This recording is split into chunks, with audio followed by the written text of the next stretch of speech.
Do you have the courage to get out of the boat? This is one of my favorite gospel principles ever. Matthew chapter 14, the apostles see Christ on the water. Christ asked Peter, "Come unto me." And it casually says in verse 29, he got out of the boat and walked on water. So when Catherine and I were recently married, I was driving home.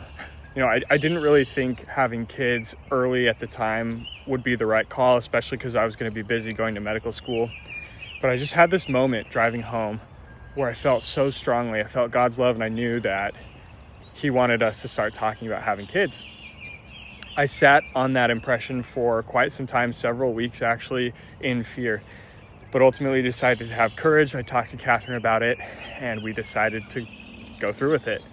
Having kids early is one of the best decisions I've ever made, thanks to that impression. I'm not saying it's the right decision for everybody. I'm saying the right decision for everybody is having the courage to do what you feel like God is inspiring you to do.